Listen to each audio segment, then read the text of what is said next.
warahmatullahi wabarakatuh. Perkenalkan, nama saya Hanida Risma dan nanti akan ada rekan saya bernama Ririn Winda Pradipta. Kami di sini akan menjelaskan materi mengenai audit aset tetap. Pertama-tama saya akan menjelaskan apa sih aset tetap itu.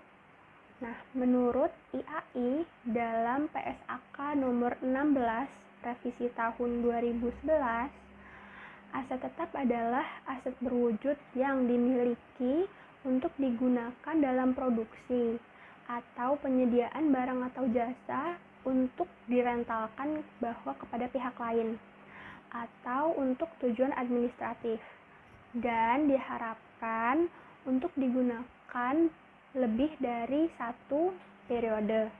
Aset tetap juga memiliki beberapa kriteria.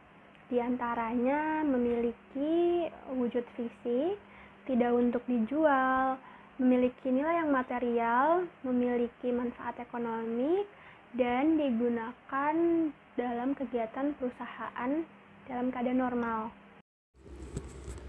Selanjutnya ada tujuan pemeriksaan aset tetap.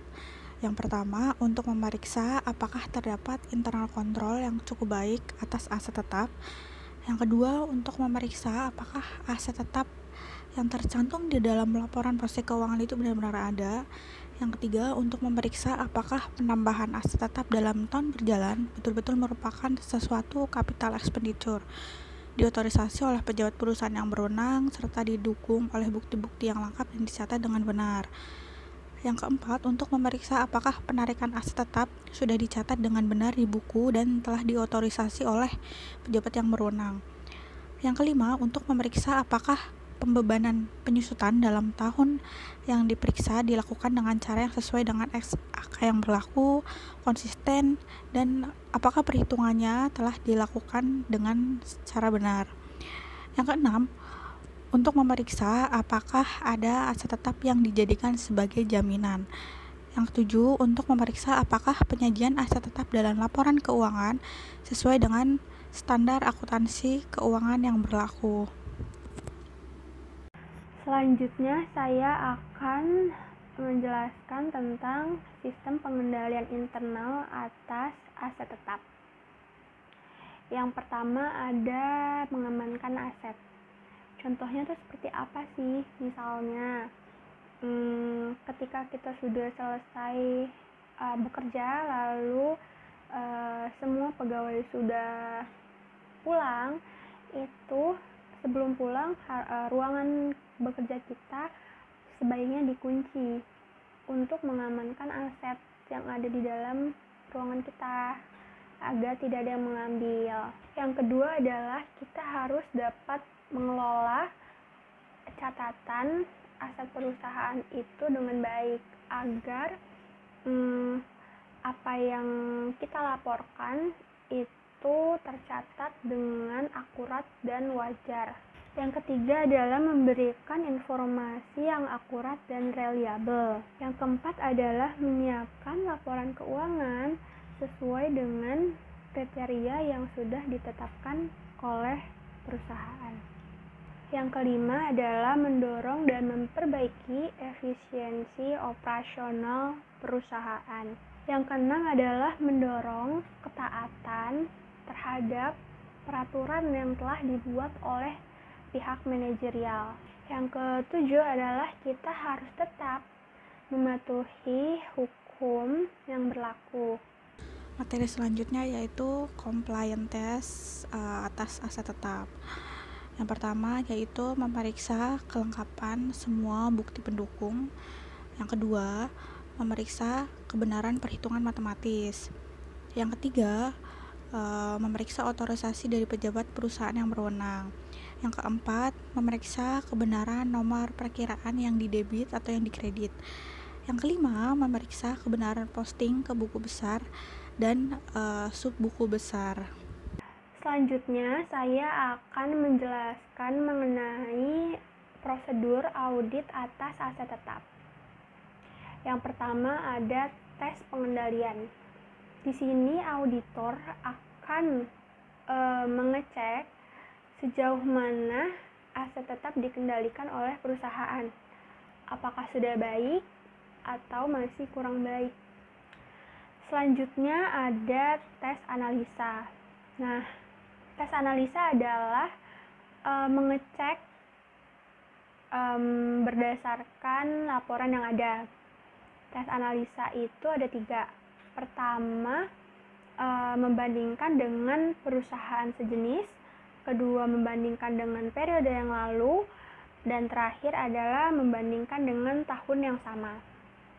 Nah, membandingkan perusahaan sejenis itu misalnya, saya memiliki perusahaan gula, lalu Ririn Winda Pradipta pun memiliki perusahaan gula. Pasti aset tetap yang dibutuhkan itu tidak akan jauh berbeda. Jadi, kalau ada aset yang dicurigai atau pengeluaran yang kok sepertinya untuk perusahaan gula sepertinya ini tidak perlu gitu, itu patut dipertanyakan gitu. Nah, selanjutnya ada membandingkan dengan periode yang lalu. Misal saat periode lalu saya punya 3 mesin. Nah, dengan 3 mesin ini saya memperoleh laba 100 juta misal. Nah, tahun ini saya tetap menggunakan 3 mesin gitu. Kalaupun ada kenaikan laba atau penurunan laba, kalau tidak ada faktor yang sangat-sangat mempengaruhi, faktor lain yang sangat-sangat mempengaruhi, pastikan laba yang kalau ada kenaikan laba atau penurunan laba tidak akan jauh gitu. Tapi dengan tidak ada faktor lain yang mempengaruhi, tapi tiba-tiba labanya itu anjlok menjadi misalnya 50 juta gitu, turun 50%, itu harus dipertanyakan ada apa gitu. Kalau memang tidak ada, setelah kita cek tidak ada faktor lain yang mempengaruhi. Selanjutnya ada tes pada tahun yang sama. Misalnya kita melihat di laporan laba rugi dan di arus kas apakah di 2 akun ini balance gitu. Baik, selanjutnya ada tes substantif. Nah, tes ini adalah menganalisa dokumen dan bukti-bukti. Misal saya misal di laporan ada membeli mesin baru. Nah, mana dokumennya? Mana bukti-buktinya bahwa saya telah membeli mesin baru gitu. Dan mana mesinnya gitu. Nah, selanjutnya ada tes atas saldo. Tes atas saldo ini melihat saldo akhir, apakah benar-benar real ada atau tidak. Misalnya di laporannya saya punya kas 1 miliar dan dicek ada tidak uang 1 miliar tersebut gitu. Sekian penjelasan mengenai audit aset tetap dari kami. Mohon maaf bila masih ada penjelasan yang kurang tepat atau kurang jelas, dan semoga bermanfaat untuk teman-teman semua. Saya Hanida Risma dan rekan saya Ririn Winda Pradipta pamit undur diri. Terima kasih. Wassalamualaikum warahmatullahi wabarakatuh.